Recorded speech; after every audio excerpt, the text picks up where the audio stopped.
Hey everybody, I'm Xander. And I'm Bonnie. And together we are the Library Bards. And we are going to have a couple of your questions that we're going to be answering so that you get the exclusive information right here. Right. It's the AMA Q&A X and B extravaganza. LMNOP. Wow.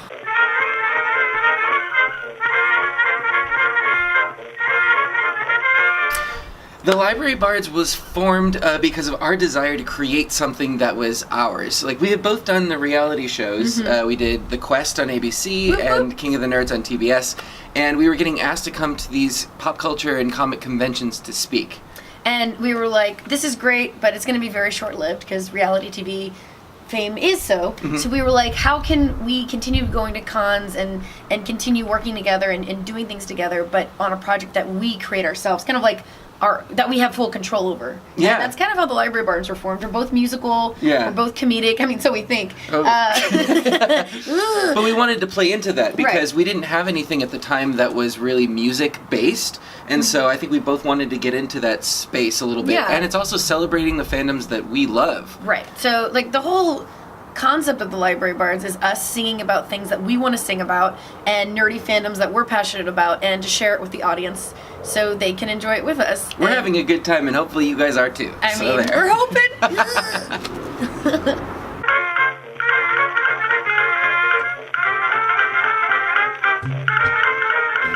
I think one of my favorite things about performing, not just in general, but actually just performing with Xander as the Library Bards, is is the banter that we get to have on stage. Mostly because, we are so in sync now, and we've been doing this We're in sync now? Bye. Oh, don't sue us. No, but I agree, and I think that for us in the beginning, doing the songs and seeing people's reactions to the songs was a big draw. It just fed us. But now that we do a lot of the same stuff over and over, so the banter in between is where we get to have fun. I mean, it's still fun to do the songs and everything like that, but I think that we make it interesting for ourselves by spicing up the in-between bits, and I think that's what you get for coming to a live performance that you don't get from the album. And I think my favorite parts are when we mess up. Yeah. Because I know if I'm gonna mess up, Xander's gonna cover my butt, and if he messes up, I'm gonna hopefully cover him. And it happens all the time if one of us forgets a lyric or something. So it's always funny to get that look, like we look at each other like, okay, well, like, this is for the memory books. I guess I'm singing this verse now. Like it's happened before. So I think that's always fun because it's live performing. You never know when something's gonna go wrong. The sound could go out. Right. The stage could collapse. Knock on wood. That's happened. I know. But it's exciting. You never know. And I think also one of our favorite parts is the audience reaction. Yeah. To hear the laughter, and the best part is looking out into the audience and seeing people actually knowing our songs and singing along with us. It's like, what? They know the words. Is the difference between like an anime convention audience versus a sci-fi audience versus a Comic-Con audience versus a burlesque audience. Right. Yeah. They're all great, but they're very different. Yep. It's awesome though. So yay.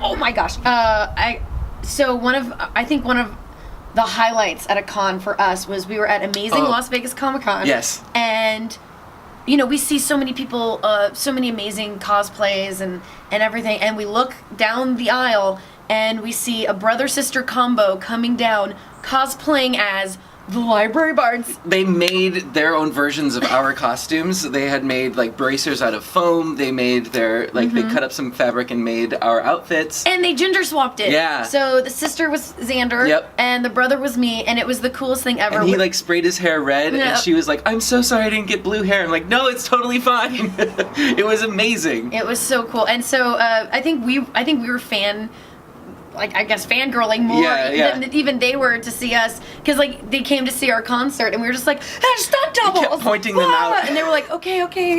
But that was, I think, a highlight for both of us. Yeah. Is just to see, because it's one thing to see some of the projects that we work on, people cosplaying as that, but as to see characters, as people cosplaying as us, right? Like, they were us. That was just really neat. It was a ton of fun. Yeah, we flipped out. Yeah, we did. We're sorry if we scared you away.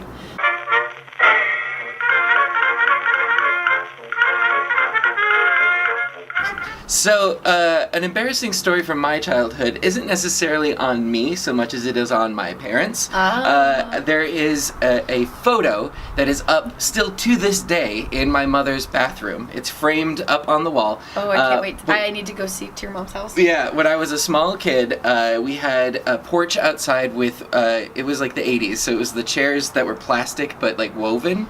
And at one point, I completely fell through the chair, like legs up, butt through the bottom. I think I've seen this picture. Yep. And I just started crying, and I was freaking out. I couldn't move. I couldn't get out of it. And my family decides to take pictures instead. And there's a picture of me in this bathroom, butt through a chair, just like. See, that's where you get it from, because I recall getting my hair stuck in, in a hair thing. And I just wanted to take video. And my hair was catching on fire, and instead of helping me, you were taking video and pictures. So I had to get a butcher knife because I couldn't find scissors. Blame my cut parents. my hair. I blame your parents. Anyway, my embarrassing story, besides that one, because apparently I have tons. Oh man, an embarrassing story from my past is I was in high school, and it was in the cafeteria. It was lunchtime, and someone asked for the time, and. I was, eating my lunch, drinking my milk, and I was like, oh yeah, and I look to see what time it is and pour my milk everywhere, all over my clothes, and I'm like, oh, this is dumb. I wish that was the end of the story, but it's not. I call my mom, she brings me a change of clothes, everything's fine. Later that afternoon, I'm in, I think, my drama class, and the story gets around, like, oh my gosh, Bonnie's so dumb, she like spilled milk all over herself, that type of thing. And my teacher comes up, she goes, what exactly happened during lunch? And I was like, well, someone came to ask me the time. I looked at my watch, forgot that I was holding an open Dr. Pepper can in my hand, poured all over myself again. The new clothes. In the new clothes. The same day. So, not only that, in all honesty, I don't even think I was wearing a watch, which is even more embarrassing. But I had to call my mom again and tell her I needed her to bring me a new uniform. She goes, well, I just brought you one. Like, what happened to the new one? And I was like, the same thing. And she's like, no, you suffer. She didn't say that. I'm sure she brought me new pants. But, I mean, I was running out of pants at this point. So that was down to my last uniform. Anyway. Don't hand us liquids. I'm very animated and talk with my hands, so I tend to spill a lot. That's why we wear leather. It's easier to clean. Oh. Thank you guys so much for joining us on this video. We had a blast. If you'd like to see more videos like this, leave a comment down below and let us know. Yeah, and if you have any questions for us too to add to the next video, you can ask it below and we'll make sure to shout you out at the next video. And speaking of shout outs, I have some shout outs for some of our patrons. Let's give a shout out to Sean L. Sean L. Rick M. Rick M. West M. West M. And Tyler J. Tyler J. And Jackass. Jackass. Shout out. I don't have an air horn. You did it. I did now. The neighbors hate us. Okay, thank you for being patrons. And make sure that you stay subscribed because the new content is going to be coming to you soon. We've got, you guys know, we've got a new album in the works, so that's all happening as well as some other exciting projects, so stay tuned. That's right, we got some updates for y'all. Oh no.